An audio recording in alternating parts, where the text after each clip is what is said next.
Pero no solo quiere prosperarte financieramente, sino como dice en Deuteronomio capítulo 28, versículo 12, prestarás a las naciones, pero tú no pedirás prestado. ¿Cuántos reclaman esa promesa para él? Pero esto no son palabras emocionales. Implica un verdadero arrepentimiento en nosotros e implica obedecer la palabra de Dios. Amén. La semana pasada hablamos acerca de las 5 leyes de la destrucción económica. ¿Cuántos estuvieron la semana pasada? A ver, levanten la mano. 5 leyes acerca de la destrucción económica. Entonces, muy rápidamente, para los que no vinieron la semana pasada, voy a hacer un breve repaso. Pero antes de eso voy a leer la palabra de Dios. Lucas capítulo 15, versículo 11 en adelante. La semana pasada hablamos de las 5 leyes de la destrucción económica. Hoy vamos a hablar de las 5 leyes de la restauración económica. ¿Cuántos creen que Dios quiere restaurar sus finanzas? Y esto lo encontramos en el texto bíblico de Lucas capítulo 15, versículo 11 en adelante. Vamos a leer la Biblia. Dice la Biblia en el capítulo 15, versículo 11. Dice, también dijo, ¿quién dijo? Jesús. También dijo, un hombre tenía 2 hijos. Y el menor de ellos dijo a su padre, Padre, dame la parte de los bienes que me corresponde.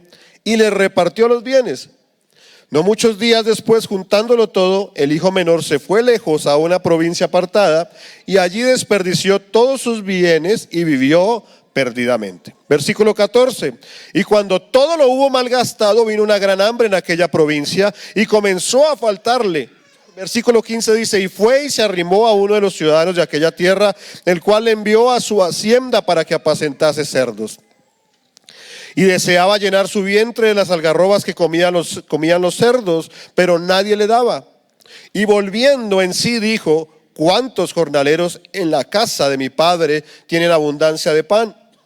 Y yo aquí perezco de hambre. Me levantaré, dice el versículo 18, e iré a mi padre y le diré, Padre, he pecado contra el cielo y contra ti. Ya no soy digno de ser llamado tu hijo. Hazme como a uno de los jornaleros de tus jornaleros. Amén. Amén. Esta parábola es tremenda. Tiene mucha riqueza. El Señor Jesús era un gran comunicador. Por supuesto, nuestro Salvador, nuestro Dios, lo adoramos. Pero también podemos observar que Jesús era un gran comunicador. ¿Por qué? Porque tenía una capacidad impresionante para explicar las grandes verdades del reino de Dios. La profundidad del evangelio en un lenguaje sencillo. Tenía la capacidad o la facilidad de hablar de las grandes verdades espirituales del poder del evangelio y del reino de Dios para que todas las personas lo entendieran. Y el mecanismo que Jesús utilizó para ilustrar las verdades del reino fue las parábolas. Y ese era el elemento que él utilizaba a través de parábolas. Y la parábola es ese elemento, esa figura literaria que permite ilustrar grandes verdades en un lenguaje que todos nosotros lo entendemos, ¿cierto que sí? Entonces esto era lo que hacía el Señor. Y por supuesto esta parábola va dirigida acerca del arrepentimiento, acerca de la salvación, habla de la gracia divina, habla acerca de la riqueza del evangelio, nos lleva al arrepentimiento, pero también nos habla acerca del carácter humano. ¿Cómo es el ser humano cuando está bien y cómo es el ser humano cuando está mal? Es decir, ilustra y da grandes verdades espirituales que hoy nos bendicen. Pero por supuesto esta parábola también se puede aplicar para la vida financiera de las personas. Esta parábola fue escrita, como la gran mayoría de la Biblia, en un contexto agrícola, en un contexto rural. Por eso gran parte de las ilustraciones de la Biblia tienen que ver con temas agrícolas, rurales, pero que traen gran bendición y son verdad revelada para nosotros. Estos principios, si los aplicamos hoy, tal vez en sociedades un poco más sofisticadas, hay sectores diferentes en la economía, pero que son principios universales que se aplican y serán relevantes para tu vida, no solo cuando se dijeron, sino en este momento. ¿Cuántos toman esa palabra para usted? Y muy rápidamente voy a repasar un poco para los que no vinieron la semana pasada, las 5 leyes de la destrucción económica. Hay 5 leyes que irrefutablemente, según este texto de la parábola del hijo pródigo, te pueden llevar a la destrucción económica. Número 1 es la ley del corazón infeliz. Este joven tenía todo, ¿cierto? Tenía riqueza. ¿Tenía riqueza o no tenía riqueza? El texto nos muestra que la tenía. Tenía un papá que tenía mucho ¿qué? Recurso, tenía mucho dinero, tenía privilegios. El texto nos muestra que tenía siervos, ¿cierto? El texto nos muestra que tenía riqueza, ¿cierto? El texto nos muestra que lo tenía todo. Pero a pesar de que lo tenía todo, tenía un corazón ¿qué? Infeliz. ¿Por qué? Porque se acercó al padre y le dijo: dame lo que me corresponde. No estaba feliz con lo que tenía. Y muy rápidamente quiero decirte que uno de los grandes problemas que nos ha llevado a errores financieros y a la destrucción financiera es tener un corazón infeliz. El corazón infeliz nos puede llevar a cometer errores financieros graves. Un ejemplo muy rápido porque tengo que avanzar. Hay padres que dicen: mi hijo no va a vivir lo que yo viví cuando niño, y eso no está mal. Lo que está mal es que por un corazón infeliz te endeudes para cumplir una promesa que está bien que la hagas, pero bajo la responsabilidad. Para no ir más lejos. Y hablábamos la semana pasada acerca de la doctrina del contentamiento, donde el apóstol Pablo nos enseñaba que debemos aprender a estar contentos con lo poco o con lo que, o con lo mucho. Y leíamos dos textos bíblicos y los voy a leer muy rápidamente. 1 Timoteo capítulo 6 versículo 8 dice la Biblia: así que teniendo sustento y abrigo estemos contentos. El apóstol Pablo dice que con solo tener sustento y abrigo estemos contentos, que podemos aspirar a otras cosas, claro, pero no que estemos infelices con lo que Dios nos ha dado. Pero también podemos observar el texto de Proverbios capítulo 10 versículo 22, donde la Biblia dice: la bendición de Jehová es la que enriquece y no añade tristeza con ella. El corazón infeliz hace que tomes decisiones apresuradas que te sacan de la bendición de Dios, porque la bendición de Dios no trae tristeza. Si trajera tristeza, desencanto, desilusión, deuda, eso no es la bendición de Dios. Es lo que tú quisiste crear a través de un corazón infeliz. Segundo, ley de la destrucción que vimos la semana pasada, la ley del alma impaciente. Versículo 12 nuevamente, cuando el hijo pródigo le dice a su padre: dame lo que me corresponde. Él estaba esperando la parte de su herencia, pero no esperó a que su padre muriera. ¿Cuándo la quería? La quería ya. Y ese es el tema del alma impaciente, todo lo queremos ya. Y entonces queremos comprar ese carro. ¿Cuándo lo queremos? Ya. Pero no tenemos la plata para comprar ese carro, entonces ¿qué hacemos? Compramos ahora y pagamos ¿qué? Después. Porque existe el mejor invento del mundo, el crédito, con intereses y todo. Cuando lo queremos hacer, los cristianos no compran ahora y pagan después. Los cristianos ahorran ahora y compran después. ¿Por qué? Porque no tienen un alma ¿qué? Impaciente. Pero voy a seguir avanzando. Si usted quiere profundizar en esto, pues el video de la semana pasada está en la página de la iglesia para que lo busque. Número 3, la ley del espíritu independiente. Versículo 13 dice: juntándolo todo se fue lejos a una provincia apartada. Entonces pidió la herencia porque tenía un corazón infeliz, no estaba conforme. Pidió la herencia porque la quería ya. Pero además de que pidió la herencia porque la quería ya, se fue lejos. Mire que el texto dice que el padre repartió los bienes, es decir, que también le dio al otro hijo. Pero fíjese que un hijo se fue y otro hijo ¿qué? Pero este hombre, por el alma independiente, se fue lejos. ¿Por qué se fue lejos? Porque no quería ¿qué? Rendir cuentas. Porque no quería que nadie le reprochara. Porque no quería que nadie le dijera nada.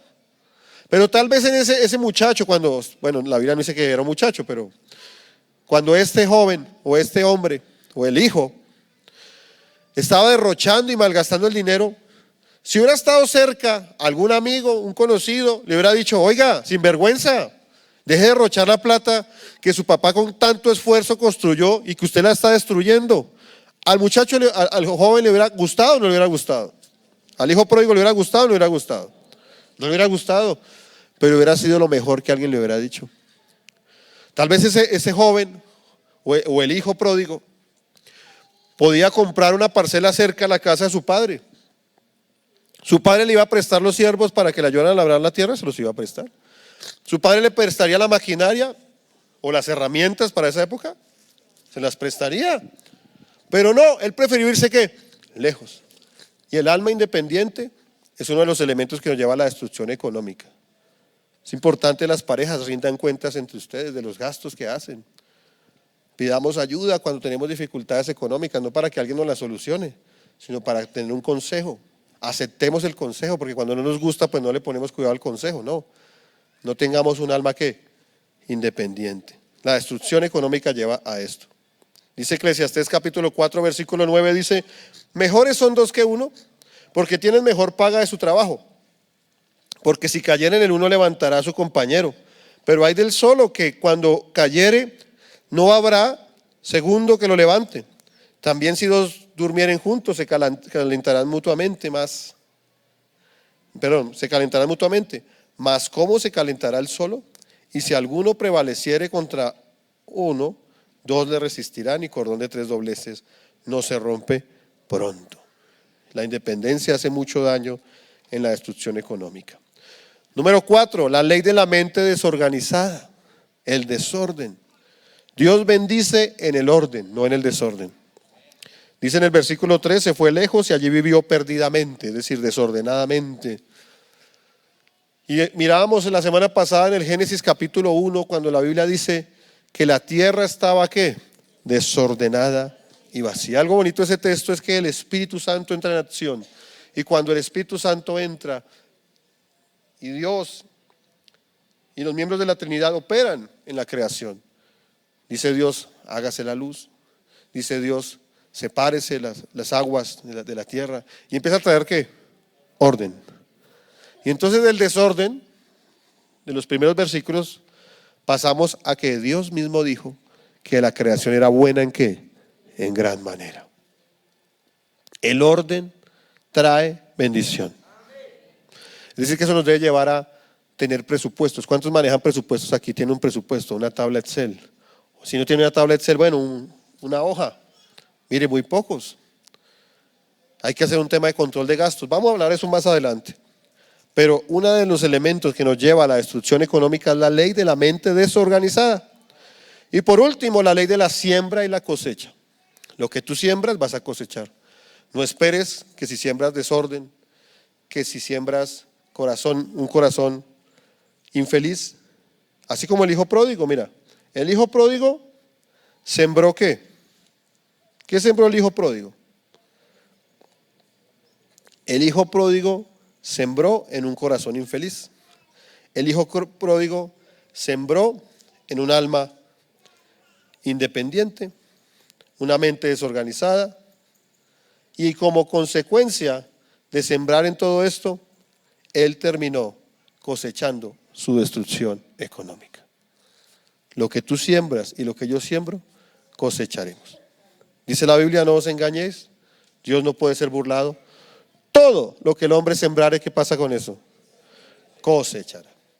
Y bien, vamos ahora sí al tema de hoy, que son las 5 leyes de la restauración económica. Si usted quiere profundizar en las de la destrucción, busque en la página de la iglesia la predicación de la semana pasada. Bien, la primera ley de la restauración económica es la ley de las manos productivas.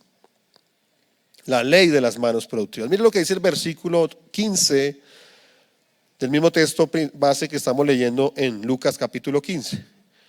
El 15:15 de Lucas. Mira lo que dice, y fue y se arrimó a uno de los ciudadanos de aquella tierra, el cual le envió a su hacienda para que apacentara cerdos. Tenemos una historia, ¿cierto? Esta historia tiene 2 caras. Una cara en la cual el hijo pródigo se desordena. Y una cara, o la otra cara de la moneda en la historia, donde el hijo se restaura. Les pregunto, ¿cuál fue el punto de inflexión de la historia? ¿Dónde la historia cambia? El hermano dice que cuando se quedó sin nada. ¿Cuál es el otro? ¿Quién dice más? Arrepentimiento, ¿qué más? Padecer hambre. Bueno, usted se sintió solo. ¿Sabe cuál fue el punto de inflexión de la historia? ¿Cuándo cambia la historia? ¿Cuándo se hace algo diferente? Cuando él descubre la verdad. Genera el descubrimiento más grande sobre la tierra. Descubrió que existía algo que se llamaba el trabajo. El hijo pródigo era un hijo de mami y de papi, lleno de privilegios. El hijo pródigo jamás en su vida había trabajado. Nunca.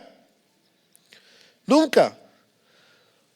Él movía un dedo y todos se lo daban. Tenía siervos, tenía recursos, tenía un padre que lo amaba. Lo tenía todo. Cuando se fue, pues tenía dinero para derrochar, para malgastar en fiestas, en lo que fuera. El texto no ahonda mucho. Pero llegó un momento que descubrió un gran invento: el trabajar. Si tú y yo queremos restaurarnos económicamente, lo primero que tenemos que hacer es trabajar. Trabajar. Este hombre le tocó trabajar. Porque antes lo que hacía era gastar y derrochar el dinero que su padre le había dado. Pero lo que empezó a generar la inflexión de la restauración económica fue que empezó a trabajar. Buscó trabajo. Y entonces tal vez tú dices: no, pero es que yo trabajo. Y está bien, te felicito porque trabajas. Alguno tal vez no esté trabajando, entonces te invito a que busquemos trabajo y que Dios nos provea un empleo. Pero lo que te quiero decir es que si tú ya trabajas, escucha esto. Lo que te quiero decir es que hay que buscar la forma de cómo incrementar un poco más tus ingresos.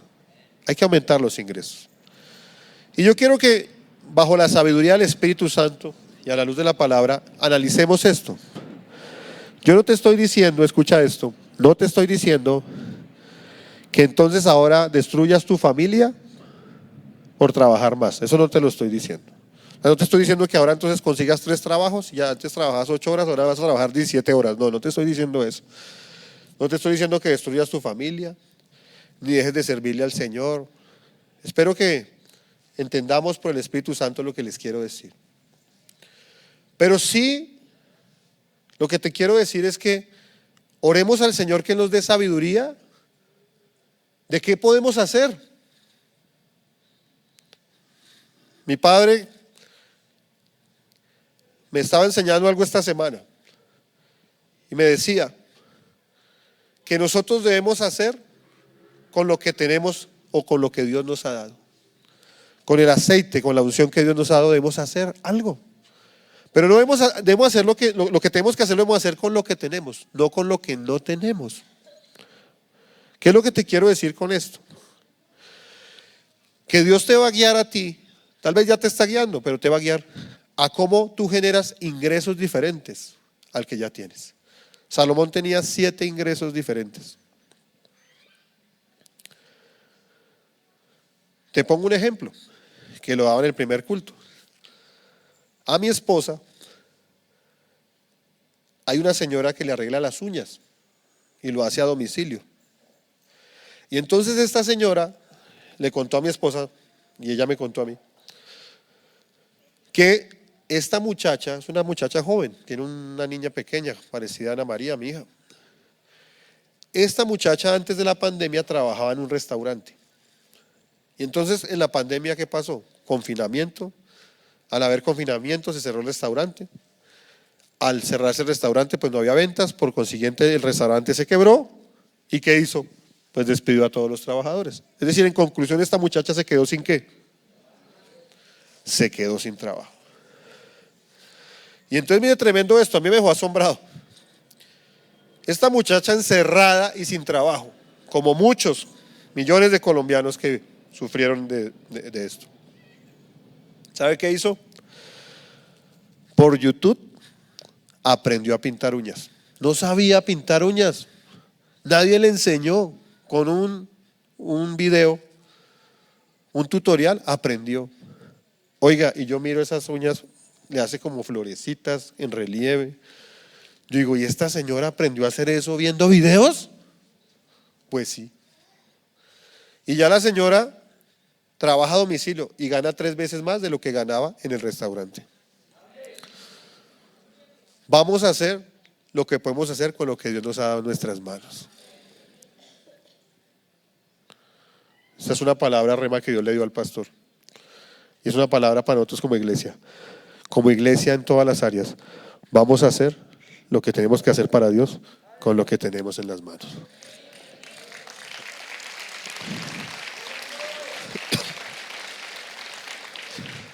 Entonces, tal vez tú tienes un hobby. No sé, la pintura. O bueno, de pronto no pintar un cuadro, pero de pronto sabes pintar una casa. Pintar paredes. Y entonces en vez de estar el lunes festivo mañana viendo series desde las 8 de la mañana hasta las 10 de la noche, puedes pintarle la casa a un hermano. A ver, ¿quién necesita que le pinten la casa? Levante la mano. Vea, aquí ya tienen clientes, por favor. Sí. ¿Sí? Pero en esencia tenemos que ser más productivos. Mire, Colombia, escuche esto, Colombia es uno de los países que tiene la jornada laboral más larga. ¿Usted sabía eso? Es uno de los países que tiene la jornada laboral más grande, más larga. Hay países en Europa que trabajan 32 horas a la semana. La mayoría de los países latinoamericanos, la media está en 40 horas. En Colombia hasta el año pasado eran 48 horas, se redujo a 47 y la idea es creo que escalonado a 46. Pero Colombia y con México son uno de los países en el mundo donde la jornada laboral es la más larga. Escuche eso. Y usted dirá, ¿para dónde va? ¿Quiere formar un sindicato? No, yo no estoy hablando de eso. Lo que te quiero decir es que a pesar de que Colombia, escucha esto, tiene una de las jornadas laborales más largas del mundo, es uno de los países más improductivos del mundo. ¿Usted sabía eso? La tasa de productividad laboral de Colombia es muy bajita. ¿Usted sabía que el salario mínimo se define inflación, productividad? Y la Constitución establece eso, que no tiene que guardar el requisito de la inflación y la productividad cuando no llega a un acuerdo entre las centrales obreras y los patronos. Pero cuando se hace el debate siempre del salario mínimo acerca de la productividad, se llega a esta conclusión: Colombia es uno de los países más improductivos del mundo. Es decir, no es directamente proporcional de que es una jornada laboral larga, pero poca productividad. ¿Qué es lo que le quiero decir? Optimicemos el tiempo. Evaluemos cómo podemos tener un ingreso, algo más. Ojo, puede ser algo pequeño. Yo no estoy diciendo que acabe con su familia, no, yo no estoy diciendo eso porque hablamos de un principio, que no tenemos que tener un alma que impaciente.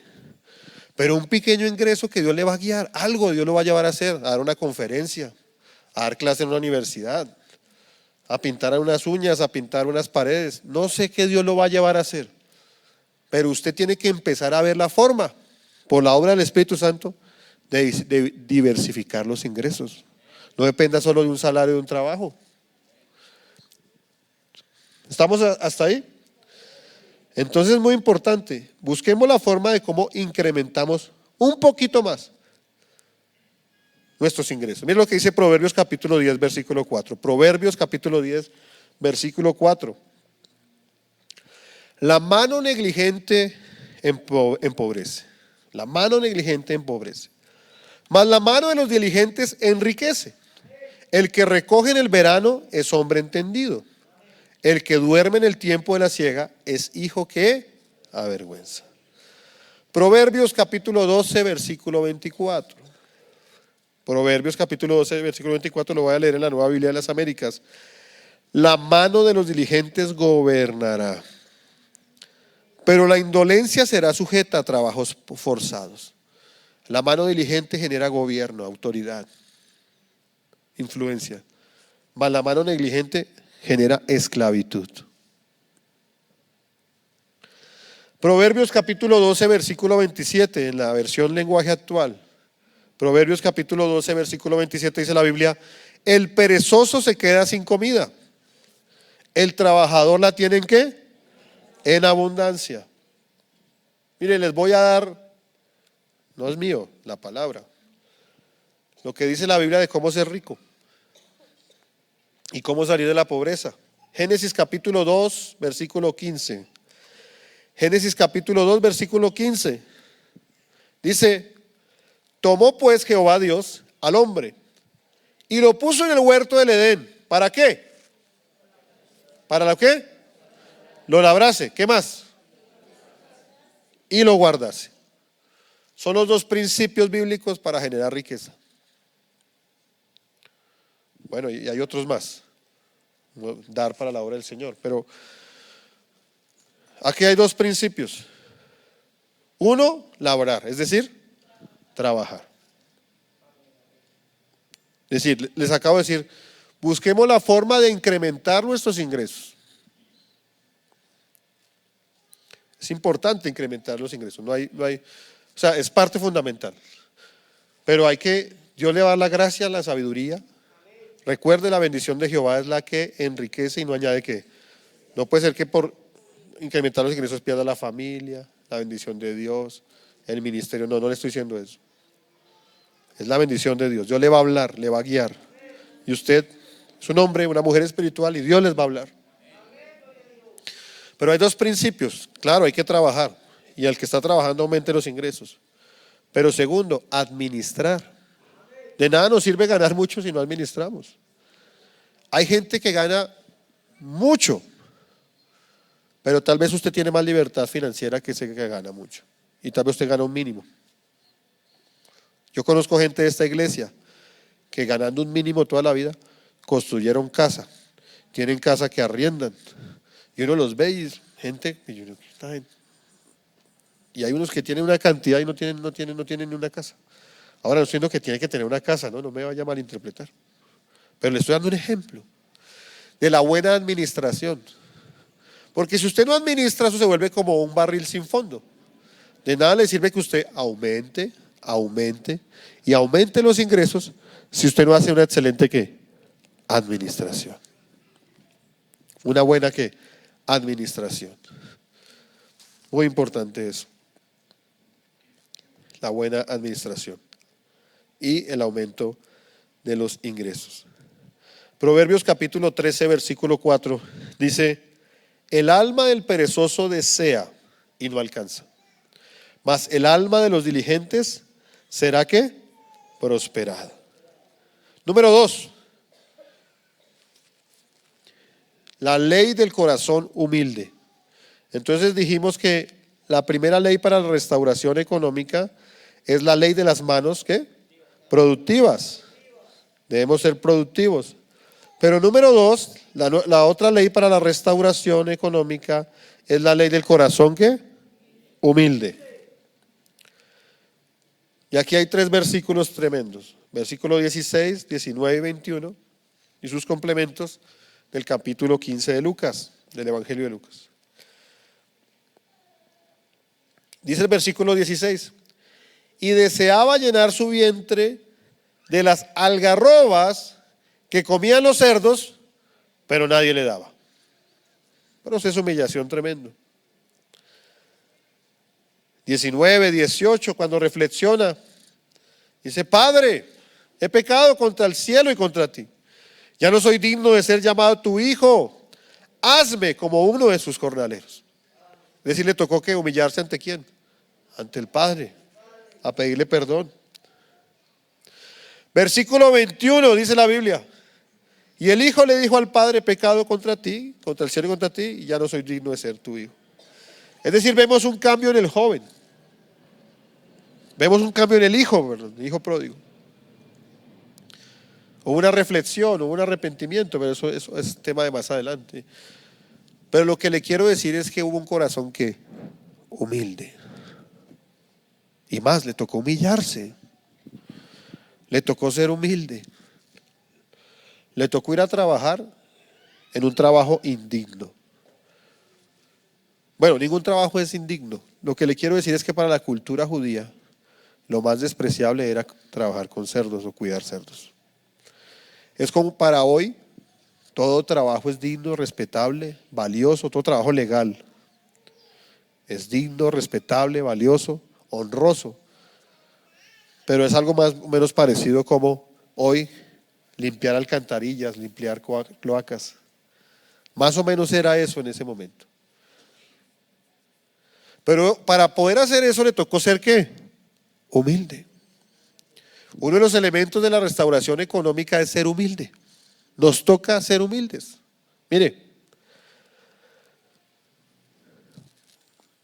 si no podemos ejercer una profesión, la profesión que estudiamos, porque no conseguimos trabajo, porque no podemos desarrollarla, pues si nos toca algo más sencillo hay que tener un corazón que humilde. Eso le cuesta mucho a la gente, o nos cuesta mucho. Tenemos que ser más humildes. Tal vez a otro que está pasando, tiene deudas hasta el cuello, Dios le esté hablando, que le va a tocar tal vez vender esa casa y irse a un lugar más sencillo. Y alguien dirá por ahí, el Señor reprenda al diablo. Pero muy probablemente vender esa casa te va a llevar a tener paz financiera. Porque vendiendo esa casa puedes pagar las deudas y puedes disponer del dinero que pagabas para cuotas. Y empieza un proceso de restauración. Algo que vamos a hablar en estos días acerca del principio de mayordomía. Mayordomía. Y hay un texto en Mateo capítulo 25 que lo explica es muy hermoso como lo explica. Cuando dice que el Señor entregó a sus siervos, a uno le dio 5, a otro le dio 2 y a otro le dio ¿qué? Cada uno conforme a su capacidad. Pero eso significa que era de los siervos. ¿El talento era de los siervos? ¿De quién era? Yo quiero decirte algo. Todo lo que tú tienes no te pertenece a ti, le pertenece a Dios.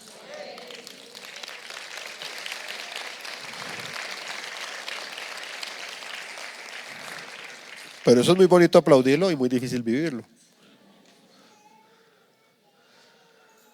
Cuando tú entiendes que todo lo que tienes es de Dios, no te va a doler vender esa casa.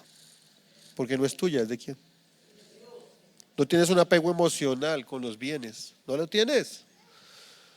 Si tienes que tomar una decisión y arrepentirte y vender esa casa para pagar deudas e irte a un lugar más sencillo, pues es una decisión difícil, pero habla de una de las leyes de la prosperidad financiera, la ley del corazón ¿qué? Humilde. Es una ley importante. Este joven no tuvo problema en trabajar con los cerdos, en cuidar los cerdos, obviamente por la aflicción. Es que el tema de la arrogancia, la soberbia y el orgullo, y lo digo por causa propia, cuando no es por humillación, es por trituración. Cuando no nos humillamos voluntariamente, como dice el texto en 1 Corintios, si pues os humillases, a vosotros mismos no seréis juzgados. Lo utilizamos para la cena del Señor, pero también se aplica para el orgullo. Porque Dios puede obrar cuando tú te humillas voluntariamente o por trituración. Y esto fue lo que le pasó al hijo pródigo. La trituración lo llevó a ser ¿qué? Humilde. Entonces no tuvo problema por la trituración en cuidar cerdos, no tuvo problema en pedir perdón, no tuvo problema en humillarse. Y si nosotros queremos salir de una situación económica difícil, tenemos que aprender a tener un corazón que humilde. Porque esto va a implicar sacrificios, hermano. Esto no es con una varita mágica. El evangelio no es eso. El evangelio habla de arrepentimiento, de cambio. Y si usted empieza a observar, cuando yo empecé a estudiar este es un estudio que yo no lo hice, yo lo estudié de un ministerio muy bonito que se llama Cultura Financiera. Yo empecé a darme cuenta que yo llegué a estudiar por un tema financiero, pero me empecé a dar cuenta que empecé a ser bendecido en mi carácter, no solo en las finanzas. Y entonces a un tutor le pregunté, yo siento que esto me bendices en todas mis áreas, no en las finanzas.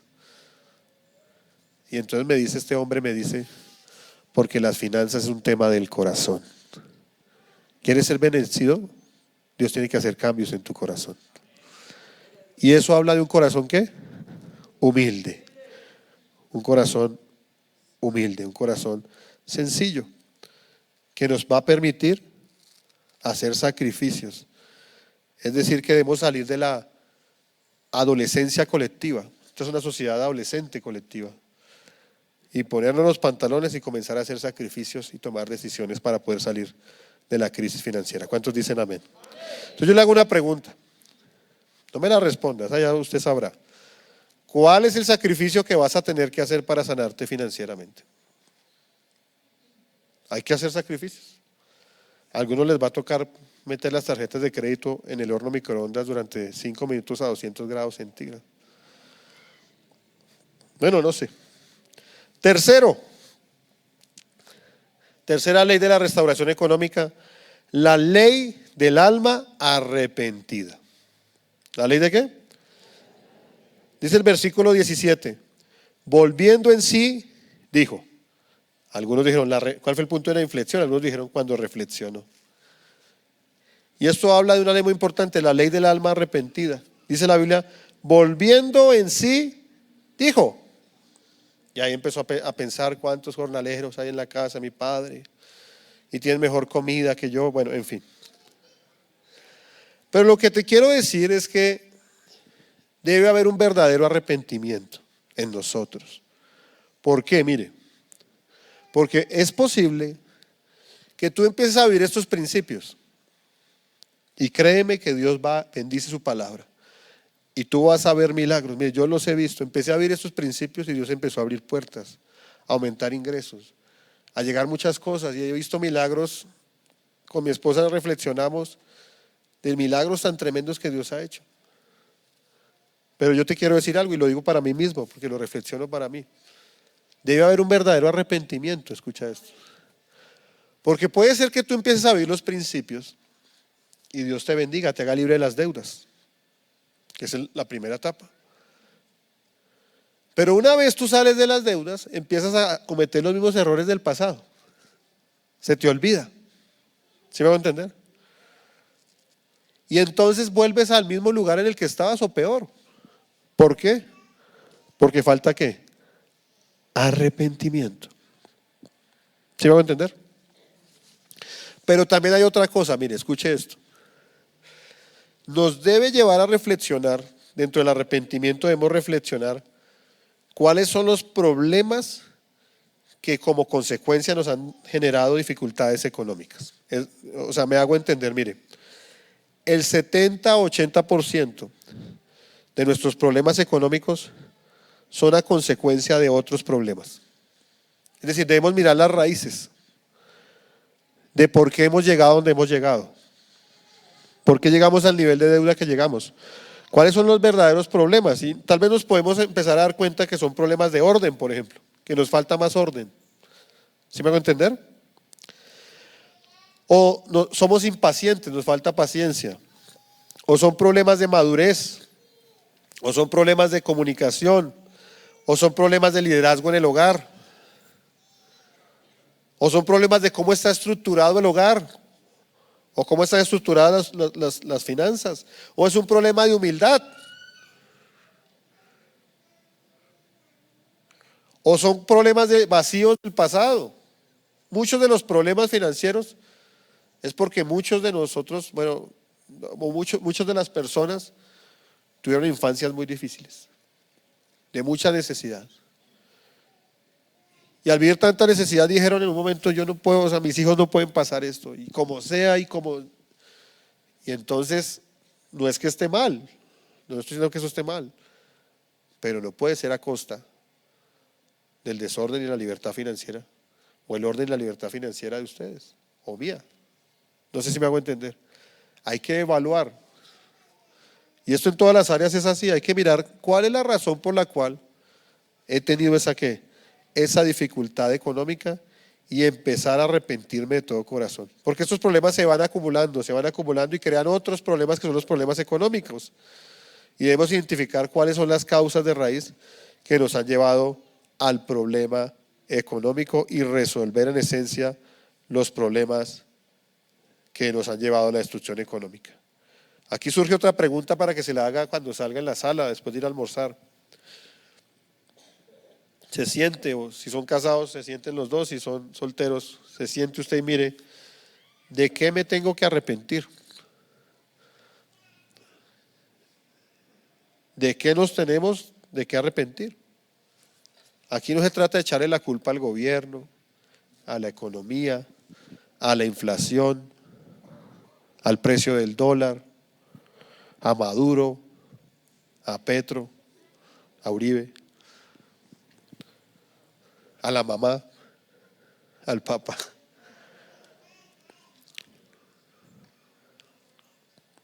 Sino tenemos que mirar nosotros de qué nos tenemos que arrepentir. Asumir nuestra responsabilidad. Yo decía esta mañana que a mí honestamente me preocupa la vicepresidenta de Colombia como persona, porque ha interiorizado tanto ese planteamiento de la deuda histórica que uno la ve mirando, no, es que yo soy la vicepresidenta de Colombia, a mí me tienen que dar un helicóptero y si no les gusta, pues de malas. Yo, pues es que honestamente, o sea, no solo es el tema del discurso político, es el tema de ella como persona, o sea, ella realmente se siente en el papel que este país le tiene que pagar todo lo que en los 500 años, y ella, es que ni siquiera es la comunidad afro, es ella, a ella le tienen que compensar. Y eso hay mucha cultura en nosotros de echarle la culpa a todo el mundo, al papá, a la iglesia, a la familia, al país, a la inflación. Pues obvio que hay inflación, obvio que hay crisis económica, pero si nosotros somos buenos administradores, en el tiempo de vacas flacas nos preparamos, en vacas gordas nos preparamos para el tiempo de las vacas que flacas. Es decir, tenemos algo de qué, de responsabilidad. Entonces tienes que reflexionar y tengo que reflexionar de qué nos tenemos que qué. Número 4, ya estamos terminando. Número 4, la ley de los labios que confiesan. Otro elemento importante para la restauración es la ley de los labios que confiesan. Versículo 18 dice, Padre, he pecado contra el cielo y contra ti. Es decir que este joven no solo lo pensó, sí lo pensó, lo reflexionó. Pero no se trata solo de reflexionar. Hay algo en el tema de las relaciones interpersonales que algo que cuesta mucho es pedir perdón. Puede ser que la persona reflexione y diga, no, sí me he equivocado, pero una cosa es que reflexione y otra cosa es que lo diga. Y entonces algo muy importante para la restauración es tener unos labios que confiesan. El joven lo expresó, lo verbalizó, lo confesó, fue a su padre, lo dijo. Y mira, hay algo muy importante. Dice, hay que verbalizar el pecado. Hay que decirlo. Mira, hay un texto que dice que el que oculta o esconde su pecado, ¿qué pasa con él? No prospera. Mas el que confiesa y se aparta. Pero ¿qué es lo que hay que hacer? Confesar. Y se aparta, ¿alcanza qué? Misericordia. Hay que confesar, mire, sobre todo los hombres somos muy dados a no decir. Las mujeres son más. No, mire, si es que como pareja, pues que mi esposo no quiere decir, no. Muchas veces por orgullo. Pero hay momentos en los cuales, por ejemplo, en la pareja hay que confesar y hay que arrepentirse. Si es soltero, a los padres hay que confesar, hay que arrepentirse. Hay que buscar ayuda con el pastor, la pastora, con el líder. Personas de madurez, ¿sí? Estaba diciendo esta mañana en el primer culto que no es confesarle a cualquier persona, ¿no? Y contaba un chiste que alguna vez le escuché a un predicador. Hace muchos años, un predicador echó un chiste en una predicación y decía que se reunieron 3 hermanos.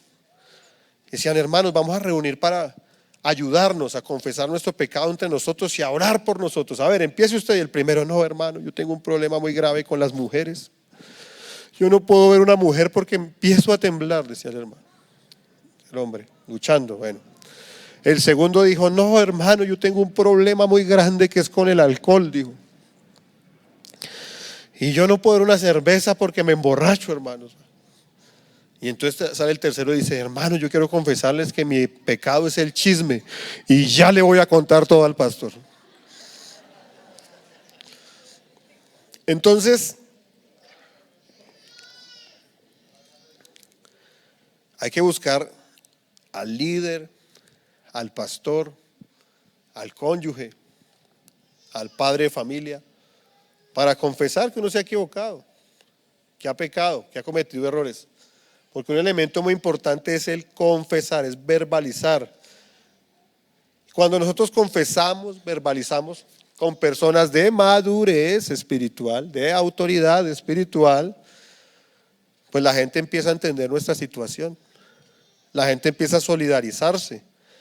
Y en esencia, estas personas empiezan a ayudarnos a salir de la crisis económica.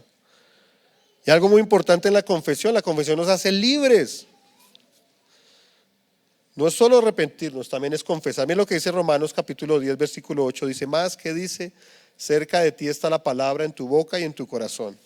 Esta es la palabra de fe que predicamos, que si confesares con tu boca que Jesús es el Señor y creyeres que Dios lo levantó de entre los muertos, serás salvo. Porque con el corazón se cree para justicia, pero con la boca se confiesa para... Si quieres ser libre de la dificultad económica, debes confesarlo con alguien. ¿Pero con alguien de qué? De autoridad, de madurez, de bendición. Este versículo nos muestra que el hijo pródigo no solo se arrepintió, sino confesó lo que estaba ¿qué? Sufriendo, lo que estaba ¿qué? Luchando. Número 5, finalizando, número 5. La ley de los pies convertidos. La ley de los pies convertidos. Miren lo que dice el versículo 20 de Lucas capítulo 15. Dice, levantándose vino a su padre. Levantándose vino a su padre. Es decir, que habla de una acción, de un movimiento. Pies que corren, ¿qué? A hacer lo bueno. Hay un texto bíblico que dice que Dios abomina los pies presurosos o los pasos presurosos ¿a qué? Al mal. Pero por el contrario, pasos presurosos al arrepentimiento. ¿Qué es lo que quiero decir con esto? Lo que quiero decir es que llevamos 2 domingos hablando acerca de la restauración financiera. ¿Qué es lo que no debemos hacer y qué es lo que sí debemos hacer? Y por consiguiente, está en ti, escucha, está en ti si lo pones en práctica o no lo pones en práctica. Es decir, este joven, este hijo pródigo corrió a su restauración. Ahora, sé que Dios te ha hablado, has reflexionado, has evaluado, has escuchado 2 predicaciones. ¿Cuál es la tarea ahora? ¿Poner en qué? Poner en práctica. Hay otro elemento importante. La parábola tiene 2 hijos, ¿cierto? Un hijo que hizo lo bueno y un hijo que hizo ¿qué? Lo malo. Es decir, está en ti tomar la decisión de hacer lo malo o hacer ¿qué? Es lo que dice Deuteronomio. Deuteronomio capítulo 30, versículos 19 al 20. A los cielos y a la tierra llamó por testigos hoy contra vosotros, que os he puesto delante de la vida y la muerte, la bendición y la maldición. Escoge pues la vida, para que vivas tú y tu descendencia. Algo muy importante. Las decisiones que tomemos no solo en las finanzas, en todas las áreas de la vida, no solo te afectan a ti, te afectan tus generaciones, mis generaciones. Amando a Jehová tu Dios, atendiendo a su voz y siguiéndole a Él, porque Él es vida para ti y prolongación de tus días, a fin de que habites sobre la tierra que juró Jehová a tus padres, Abraham, Isaac y Jacob, que les había de dar. Amén. Pongámonos en pie y vamos a orar.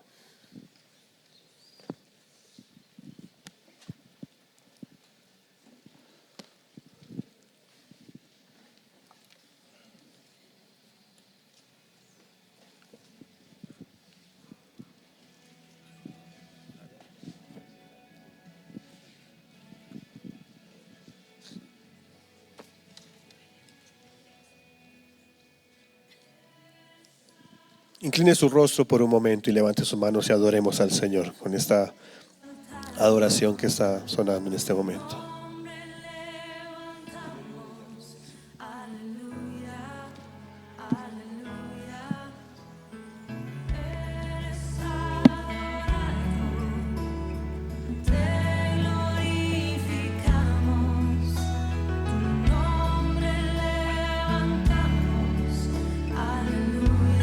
Gloria a Dios. Yo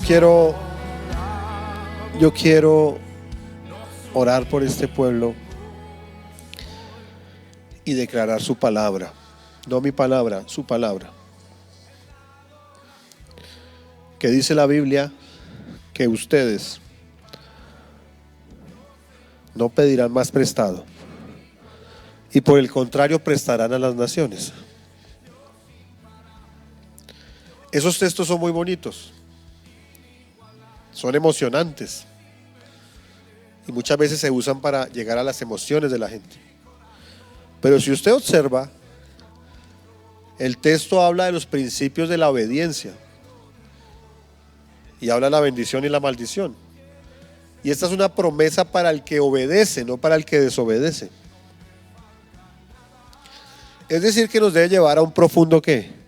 Arrepentimiento en el corazón. Y eso es lo que vamos a hacer hoy. Dígale: ¿dónde está, Padre? Nos arrepentimos de todo corazón de las decisiones financieras, oh Dios del cielo, que nos han llevado a tantos errores, que nos ha llevado a robarnos la paz. Mire, tanta gente endeudada que no tiene paz en su vida, vive pensando en zozobra. Algunos tal vez tendrán hasta en gota a gota, y eso es terrible. Persecución, violencia, cosas tan tremendas. Usted sabe lo que es este tema de la crisis financiera. Dígale: Señor, ten misericordia, Padre. Ayúdame a vivir estos principios de tu palabra, Señor. Padre, glorifícate sobre tu pueblo, Señor. Este 2024 que está cerca, Señor, no es casualidad que tú permitas que estemos estudiando esto finalizando este año, Padre, porque empieza un nuevo año, Señor. El año de la restauración, de la bendición, Señor. A causa de un pueblo que tiene un verdadero arrepentimiento y que vive los principios de Dios. Dígale: Señor, ayúdame. Dígale: ¿dónde está? Ayúdame, Señor. Y en este momento el Espíritu Santo te está hablando. Nos está hablando de qué decisiones económicas te va a tocar tener. Tal vez te va a tocar vender un carro que tienes que te está asfixiando. No sé, no, estoy dando ejemplos. No estoy diciendo que Dios me esté hablando, estoy dando ejemplos que te pueden ilustrar. Tal vez Dios te está llevando a entregar esas tarjetas económicas, esas tarjetas de crédito, y hacer un acuerdo con el banco de un pago para liquidar esas tarjetas y avanzar. A otros Dios les está hablando de cómo incrementar sus ingresos, cómo diversificar, cómo ser más productivos. Espíritu Santo, yo te pido en el nombre de Jesús que tú hables a tu pueblo. Hables al corazón, Señor. Hables a las vidas, Señor. Y en el nombre de Jesús, por el poder de la palabra de Dios, por el poder de la sangre de Cristo, confesamos que toda atadura y ligadura en el área financiera, ataduras a las deudas, a los créditos, al consumismo, Señor Padre, se va de tu pueblo en el nombre de Jesús. Y podemos experimentar como iglesia la libertad financiera que viene de ti, Señor. Padre, que entendemos el principio de la mayordomía, oh Dios del cielo, y que tú te estás glorificando de una manera especial sobre este pueblo. Pero también la parábola del hijo pródigo nos habla de algo tremendo. Y es que todos nosotros y toda la humanidad se alejaron de su Salvador, se alejaron de su Padre, se alejaron de su Creador, ese Salvador que nos dio todo, que a pesar de nuestro egoísmo, de no aceptarlo, nos ha bendecido, y nosotros hemos aprovechado y hemos malgastado la bendición que Dios nos ha dado. Y esta palabra principalmente no es para finanzas, es principalmente para hablar del verdadero arrepentimiento cuando nosotros reflexionamos